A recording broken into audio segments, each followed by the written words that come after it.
Un espectador casual generalmente observa la forma de caminar de las personas sin evaluarla detalladamente. Por lo tanto, si se quiere analizar la marcha patológica, debe comprenderse primero la marcha normal. Pero, ¿qué se entiende como marcha normal? Desde el punto de vista clínico, la marcha normal presenta 5 características. A una velocidad normal, son difíciles de apreciar con claridad, pero en cámara lenta, cada una de ellas puede identificarse con facilidad, a saber, estabilidad durante el apoyo, paso libre del pie durante el balanceo, preparación adecuada del pie para el contacto inicial, longitud adecuada del paso, y la quinta, que se refiere a la energía utilizada al caminar, y la llamamos conservación de la energía. En el niño, la deambulación se inicia cuando se cumplen estos 5 prerequisitos. Inicialmente, las rodillas están relativamente rígidas y el pequeño camina con una amplia base de sustentación. Gradualmente, la marcha evoluciona hacia el patrón adulto a medida que el niño desarrolla su equilibrio. Generalmente, la marcha se inicia alrededor del año de edad, pero el patrón maduro de apoyo talón-dedos no se obtiene antes de los 3 años y medio. A pesar de que todos aprendemos a caminar de forma natural, existe muy poca desviación en el patrón de marcha entre una persona y otra. Cualquier desviación en el patrón de marcha afectará el rendimiento, causando un aumento en el gasto de energía. Para comprender la marcha normal, debemos conocer la terminología básica utilizada en el análisis de la marcha. Al describir la marcha humana convencionalmente, nos referimos al ciclo de la marcha. Un ciclo de marcha, o zancada, se inicia cuando un pie toca el suelo y termina cuando el mismo pie toca el suelo de nuevo. El ciclo de marcha se divide en 2 fases principales, fase de apoyo y fase de balanceo. La fase de apoyo normal comienza con el contacto inicial del talón y finaliza con el despegue de los dedos, momento en el cual se inicia la fase de balanceo. La fase de balanceo se define como el periodo transcurrido desde el despegue hasta cuando el pie toca el suelo de nuevo. Cada uno de estos eventos ocurren secuencialmente en porcentajes específicos del ciclo de marcha. La gráfica inferior ilustrará el ciclo y sus porcentajes. El contacto inicial se define como el suceso que ocurre en el 0% y 100% del ciclo de marcha. Durante la marcha normal, el despegue ocurre al 60% del ciclo, por lo tanto, la fase de apoyo ocupa el 60% inicial del ciclo aproximadamente y la fase de balanceo el 40% restante. Al observar el pie opuesto, el despegue ocurre al 10% del ciclo y el contacto del talón ocurre al 50%. Esto indica que durante la marcha hay 2 periodos de doble apoyo, cuando ambos pies tocan el suelo. Cada uno de estos periodos representa el 10% del ciclo. El primer periodo de doble apoyo se produce inmediatamente después del contacto inicial. El segundo, poco antes del despegue.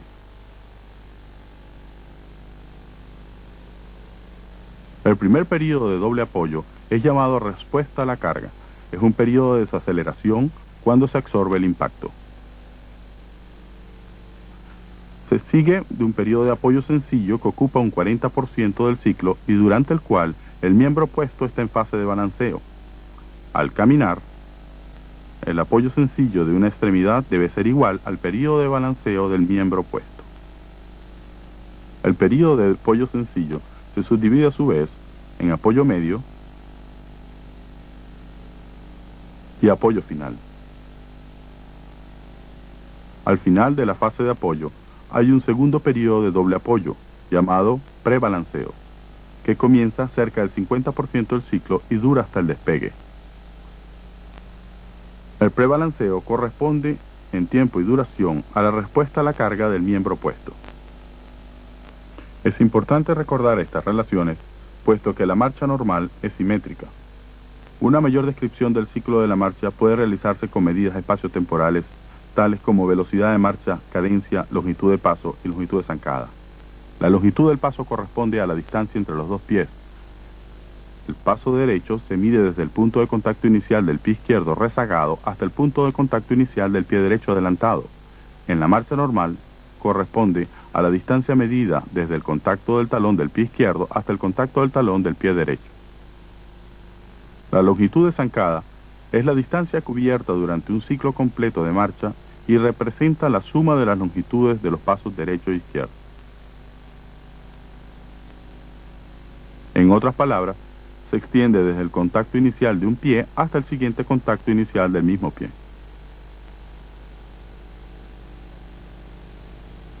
La cadencia es el número de pasos dados en un periodo de tiempo determinado. Generalmente se mide en pasos por minuto. La velocidad de marcha se expresa como distancia por unidad de tiempo, centímetros por segundo o metros por minuto, y es igual a la longitud del paso multiplicado por la cadencia. Un niño y un adulto pueden caminar a la misma velocidad, pero el niño tiene una zancada más corta y por lo tanto una cadencia mayor. La velocidad de marcha libre es constante después de los 5 o 6 años de edad. Sin embargo, en la medida que las extremidades crecen, la longitud del paso aumenta y la cadencia se reduce.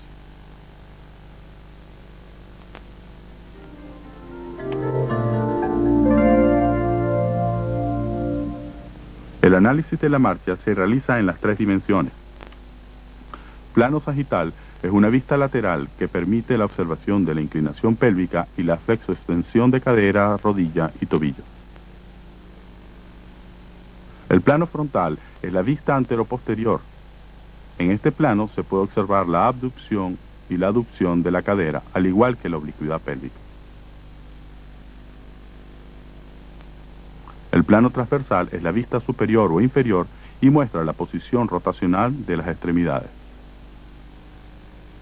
Al describir la marcha, utilizamos los términos cinemática y cinética. La cinemática se ocupa de la descripción del movimiento sin atender a quién lo produce. Contempla desplazamientos, velocidades, aceleraciones y ángulos articulares, los cuales pueden graficarse en función de tiempo. Un ejemplo sencillo es esta gráfica cinemática típica del tobillo, que nos muestra un ciclo de marcha completo en el eje X o abscisa, y el grado de movimiento de la articulación en el eje Y u ordinada.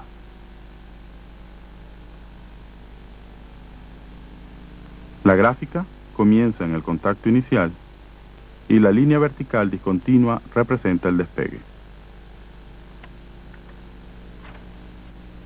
La cinética analiza las causas de movimiento, tales como fuerzas de reacción del suelo, fuerzas musculares y ligamentarias, momentos y potencias articulares.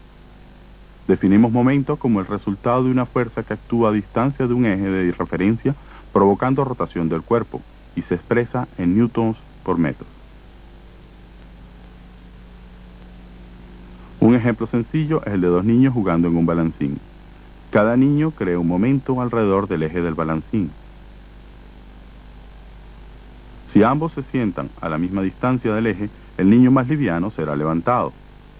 La rotación del balancín alrededor del eje se debe al momento. Si el niño más pesado se acerca al eje, puede llegar a equilibrar perfectamente el más liviano, sin producir un momento neto o rotación. Se expresa de manera que la masa por la distancia al eje sea igual para ambos.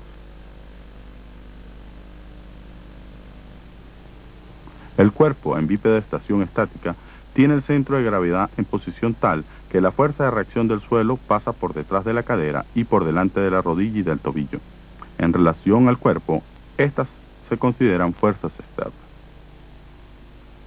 Para que una persona se pueda mantener de pie sin caerse, los momentos externos producidos por la fuerza de reacción del suelo deben ser contrarrestados por momentos internos producidos por los ligamentos de cadera, rodilla y por los músculos a nivel del tobillo. Un ejemplo real de esto es la flexoextensión del tobillo. La fuerza muscular que actúa sobre el hueso, perpendicular al eje de rotación, producirá un movimiento alrededor del centro articular. El momento es igual a la fuerza multiplicada por la distancia. Por el proceso llamado análisis cinético inverso, este momento puede ser calculado conociendo la fuerza de reacción del suelo y la ubicación de los centros articulares. Los huesos son los brazos de palanca sobre los que actúan estas fuerzas y los centros articulares son los ejes de rotación. La potencia neta es igual al momento producido en una articulación multiplicado por la velocidad angular de la articulación. Potencia es igual a la fuerza por la distancia por la velocidad angular. Este jugador de baloncesto es un buen ejemplo. A mayor velocidad antes del salto, mayor será la potencia del salto. Matemáticamente, la potencia articular es el producto de multiplicar el momento articular neto por la velocidad angular articular, o fuerza por distancia por velocidad angular articular. Al examinar la producción de potencia, debemos analizar los generadores primarios de potencia interna, que son los músculos. La capacidad de un músculo para producir potencia es directamente proporcional a su área de corte transverso. Sin embargo, también depende de la relación longitud-tensión, grado de fatiga y tipo de fibra, es decir, si es de contracción rápida o lenta. Los músculos pueden trabajar de tres formas. Concéntricamente, la cual es una contracción de acortamiento que provoca aceleración, por ejemplo, el tríceps sural durante el apoyo final. Excéntricamente, la cual es una contracción de alargamiento y el músculo actúa como desacelerador o amortiguador. Ejemplo de esto, el sóleo durante la fase media del apoyo. Y la contracción isométrica o de estabilización, que se produce en los músculos posturales principalmente.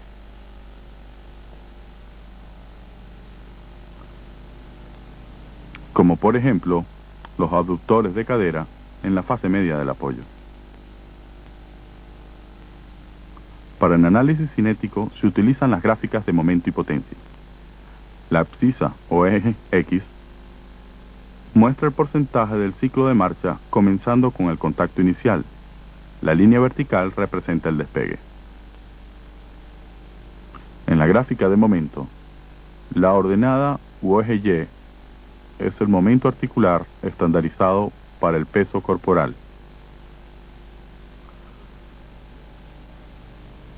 La generación de potencia es considerada positiva. La absorción de esta es considerada negativa. En el ejemplo del tobillo, la contracción concéntrica genera potencia. La contracción excéntrica es absorción de potencia. Ahora que tenemos una idea general de los principios básicos de la marcha, estudiaremos la cinemática y cinética de cada articulación. Comenzaremos con el pie y el tobillo.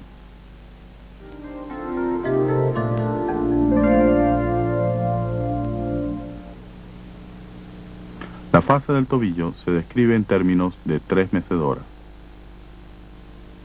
La primera mecedora comienza con el contacto inicial y se continúa en la respuesta a la carga. En la marcha normal, el punto de apoyo de la primera mecedora es el talón. La posición del tobillo en el contacto inicial es de 90 grados o dorsiflexión neutra. En la medida que el pie hace contacto con el suelo, el tobillo flexiona plantarmente, lo que en la gráfica cinemática corresponde a la zona por debajo de la línea neutra. Los músculos pretibiales, tibial anterior, extensor común de los dedos, extensor largo del dedo gordo y peroneo anterior, se encuentran activos en la primera mecedora. Como el contacto inicial, la fuerza de reacción del suelo pasa por el talón, el efecto inmediato es impulsar el pie contra el piso. El momento externo de las fuerzas de reacción del suelo es resistido por el momento interno de la musculatura pretibial al contraerse excéntricamente, alargándose de manera controlada. La contracción excéntrica siempre se asocia con desaceleración. Al hacer contacto el talón, el centro de masa del cuerpo está cayendo y el tobillo ayuda a desacelerarlo. Por lo tanto, el objetivo de la primera mecedora es frenar la inercia corporal en el contacto inicial, es decir, amortiguar y absorber el impacto. Una placa de fuerza en el piso mediría aproximadamente el 120% del peso corporal en el impacto. Ese 20% adicional representa la inercia corporal. El momento muscular se define en función de los grupos musculares activos en este instante. Durante la primera mecedora, el momento muscular es dorsiflexor. La segunda mecedora comienza cuando la totalidad de la planta del pie está en contacto con el suelo, marcando el inicio del apoyo medio. La tibia gira sobre el pie plantígrado con el punto de apoyo en el tobillo. En este periodo, el movimiento es de dorsiflexión.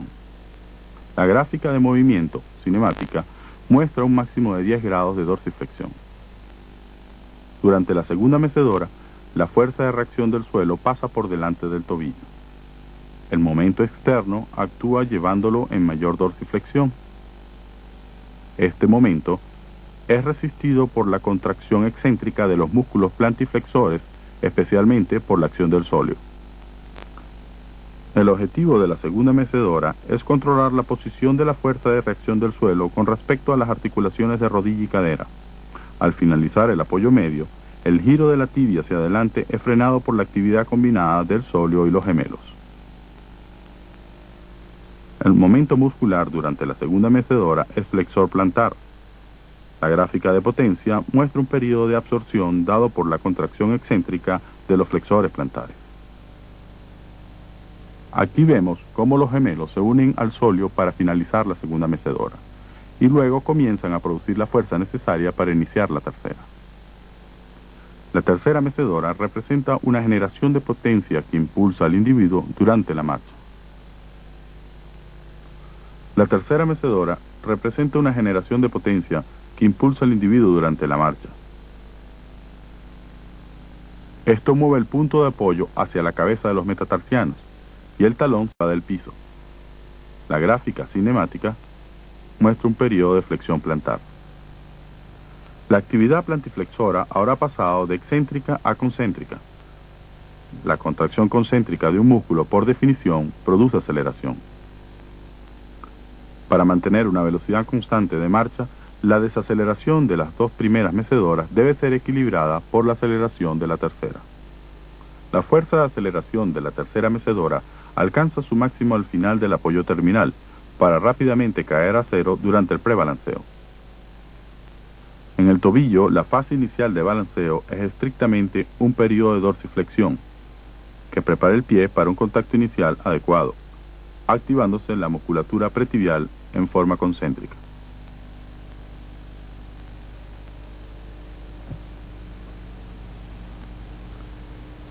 En la fase media del balanceo, el tobillo presenta unos 5 grados de dorsiflexión. En la fase final del balanceo, regresa al neutro gracias a la fuerza de gravedad y a la acción excéntrica del tibial anterior.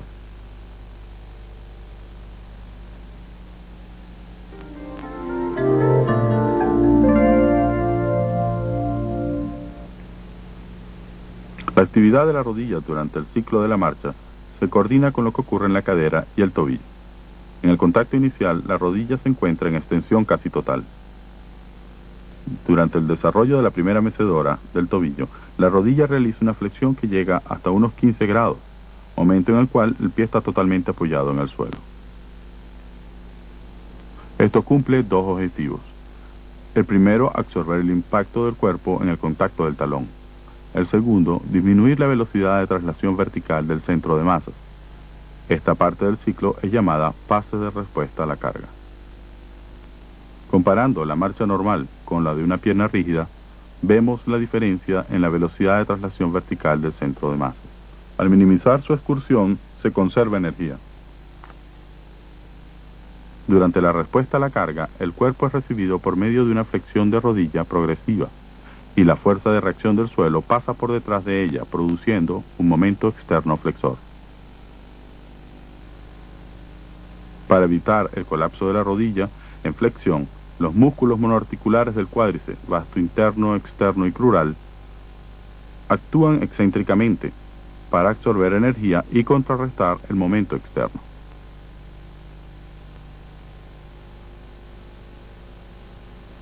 En el contacto inicial, durante la respuesta a la carga, el momento interno se hace extensor y los tres bastos controlan la rodilla, evitando el colapso. En la fase media del apoyo, periodo de segunda mecedora, la rodilla se extiende en la medida que las extremidades se mueven sobre el pie plantígrado. La fuerza de reacción del suelo es anterior a la rodilla, creando un momento externo extensor, por lo que las fuerzas internas desarrollarán un momento flexor. En ese instante, no hay acción muscular porque el momento interno es producido por los ligamentos de la rodilla. La fase final del apoyo comienza con la elevación del talón, que inicia la tercera mecedora. En la medida que el tobillo flexiona plantarmente, la rodilla comienza a flejar hasta llegar a 45 grados en el momento del despegue. Al aumentar la flexión, el centro de masa se sitúa por detrás de la rodilla, creando un momento externo flexor. El momento interno de la rodilla es extensor, mediado por el recto anterior, que al actuar excéntricamente controla la velocidad de la flexión que va en aumento, por lo que se absorbe potencia. La acción de la rodilla durante el balanceo es mucho más compleja. Caminando normalmente, la flexión y extensión de la rodilla son completamente pasivas. La pierna se comporta como un péndulo compuesto y por lo tanto, la cadencia solo puede alterarse por la acción muscular. Durante el balanceo inicial, la rodilla está en un periodo de flexión creciente. A cadencias rápidas, la rodilla se flejaría excesivamente debido al mecanismo de péndulo. Esta acción es controlada por el recto anterior, que actúa como desacelerador, evitando la flexión exagerada de rodilla.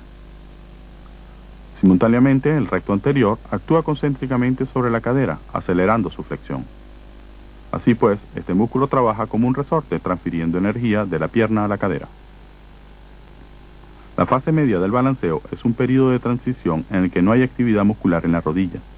La articulación ha pasado por el punto de máxima flexión durante el balanceo inicial, cuando el tobillo estaba aún en máxima flexión plantar. La fase final del balanceo es un periodo de extensión de rodilla controlada excéntricamente por los músculos isquiotibiales. Al final de dicha fase, la rodilla se encuentra en extensión casi completa.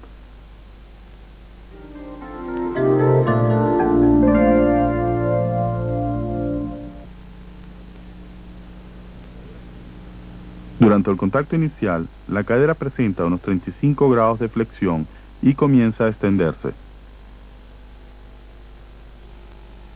La fuerza de reacción del suelo es anterior a la cadera, lo cual crea un momento externo flexor, requiriendo la acción de los extensores para evitar que la cadera se colapse en flexión. Los glúteos mayor y menor y los isquiotibiales se contraen concéntricamente para producir un momento de aceleración en la cadera. Los isquiotibiales fusionan como extensores de cadera en este instante porque la rodilla está estabilizada por los tres bastos, músculos monoarticulares del cuádriceps. La cadera se continúa extendiendo durante la fase media del apoyo hasta que las fuerzas de reacción del suelo se hacen posterior a ella. Durante la primera parte del apoyo medio, el momento extensor concéntrico continúa y actúa acelerando el cuerpo hacia adelante y arriba. Durante la última parte del apoyo medio, las fuerzas de reacción del suelo pasan a ser posterior a la cadera y la extensión se hace pasiva, siendo controlada por la fuerza tensil del ligamento iliofemoral. Durante la fase final del apoyo, periodo de tercera mecedora, el tobillo se está flexionando plantarmente, la rodilla se está flejando y la cadera continúa extendiéndose. La cadera está ahora en extensión completa, 5 grados más allá de su posición neutra. El momento interno es flexor excéntrico. Al final de la fase, se combina la acción concéntrica del tríceps sural y la posición de las fuerzas de reacción del suelo para llevar la rodilla hacia adelante en flexión, produciendo también flexión de la cadera. En el prebalanceo, antes del despegue, la potencia es positiva y la cadera comienza a flexionar. Esto ocurre por contracción concéntrica de los flexores de cadera, incluyendo el psoas ilíaco, y cuando la marcha es rápida, el recto anterior. La mayor potencia flexora de la cadera ocurre en el despegue, al inicio de la fase de balanceo. El psoas ilíaco continúa actuando durante el balanceo inicial, acelerando la flexión de cadera. La flexión de cadera es progresiva, llegando a estabilizarse, manteniéndose constante en el balanceo medio hasta el contacto inicial cuando nuevamente se inicia la extensión. Durante la marcha rápida, el recto anterior restringe la flexión de rodilla y transfiere energía inercial de la pierna para aumentar la flexión de cadera. El psoas ilíaco actúa después, durante el prebalanceo y balanceo inicial.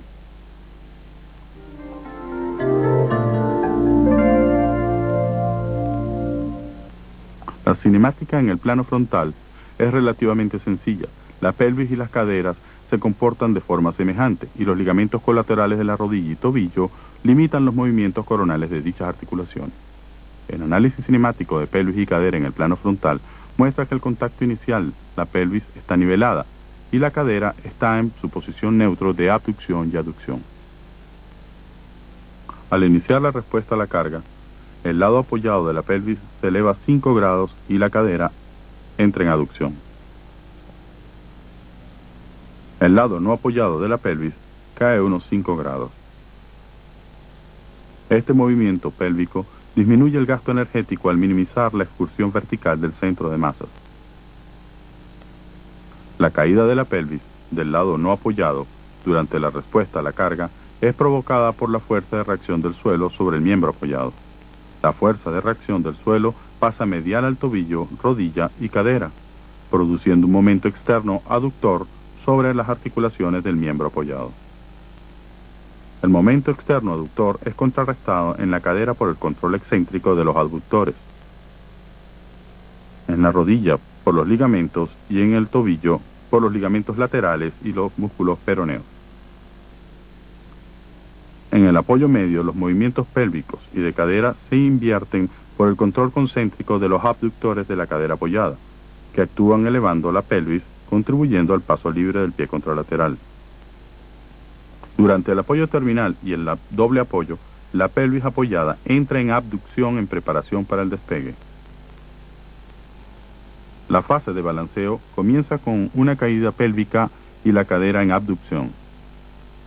Al final del balanceo inicial, los abductores de cadera del lado apoyado comienzan a actuar concéntricamente para elevar la pelvis. Al final del balanceo, la pelvis y la cadera se encuentran en su posición relativamente neutra.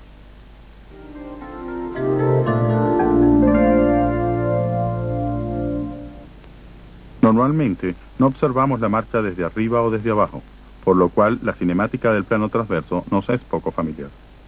El objetivo del movimiento en el plano transverso es alargar la zancada. Esto se logra gracias a la rotación pélvica, que a su vez requiere una rotación compensatoria de cadera para poder mantener la extremidad en la línea de progresión. Esta rotación es controlada primordialmente por el aductor mayor durante la primera mitad del apoyo. El aductor mayor actúa sobre la extremidad delantera fija, produciendo rotación interna de la pelvis y la cadera.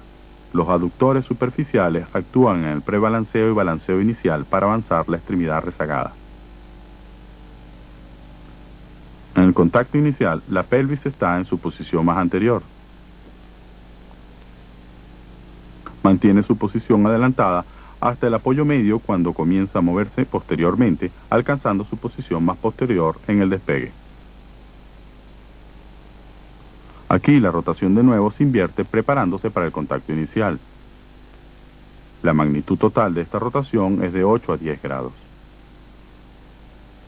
Para conseguir el alcance máximo del miembro en balanceo, mantener el miembro cerca de la línea media y permitir la rotación pélvica, la cadera debe rotar internamente hasta el instante del contacto inicial contralateral, para invertirse luego en rotación externa hasta el siguiente periodo de doble apoyo. Después de esto, la rotación interna se inicia de nuevo. Las rotaciones del pie se mantienen más o menos constantes durante el apoyo, en 4 grados externos con respecto a la línea de progresión. Para que durante el apoyo el pie se mantenga en una posición constante, las rotaciones del muslo y pierna deben acoplarse. Esto ocurre por medio del complejo articular subtalar y por medio de la rodilla. En el despegue, hay una leve rotación interna para permitir un adecuado empuje sobre la primera y segunda cabezas metatarsianas. Durante la fase del balanceo, el pie mantiene una posición de ligera rotación externa.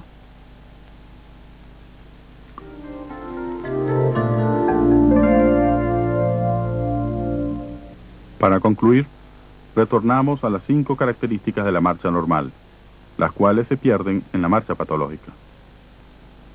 La estabilidad durante el apoyo es amenazada por 2 factores.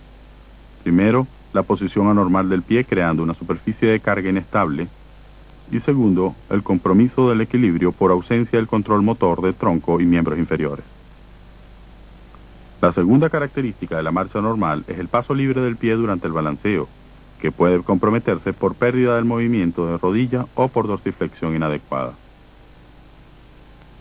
La preparación del pie para el contacto inicial es la tercera característica y requiere de una transferencia de energía eficiente entre los segmentos corporales, viéndose comprometida cuando el pie tiene una posición inapropiada en la fase final del balanceo. La cuarta característica es la longitud adecuada del paso como un medio de progresar al cuerpo hacia adelante. Esto puede obstaculizarse cuando hay una extensión inadecuada de la rodilla en la fase final del balanceo, o un pie inestable en el lado apoyado, o cuando hay un empuje plantiflexor inapropiado en el lado apoyado. La quinta característica es conservación de la energía. De los prerequisitos para la marcha normal, el grado de la conservación de energía refleja la desviación total de los otros 4 prerequisitos.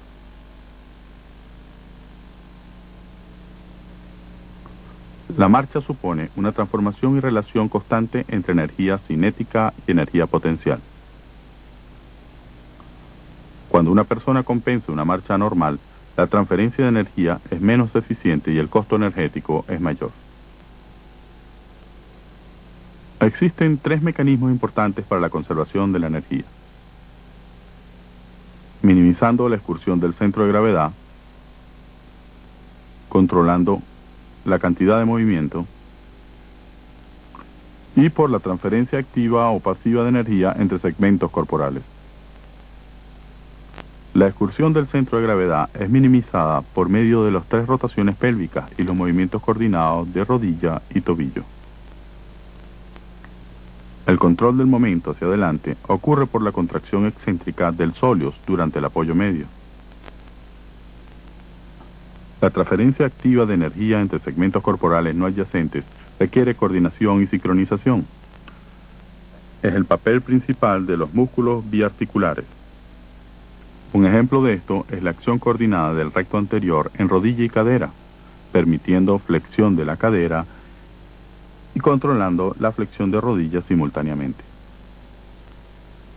La medición de costo energético es realizada de diferentes formas: cálculo de la energía mecánica por medio de análisis segmentario, cálculo de la energía mecánica por medio del análisis cinético inverso, cálculo de la energía metabólica por medio de velocidad y frecuencia cardíaca, cálculo del gasto metabólico por medio del consumo de oxígeno y producción de dióxido de carbono.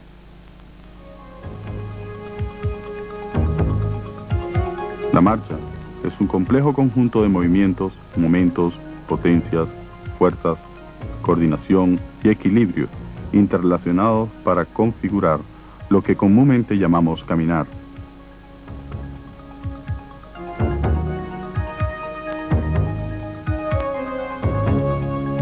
Conocer los principios de la marcha normal permitirá comprender los mecanismos de la marcha patológica.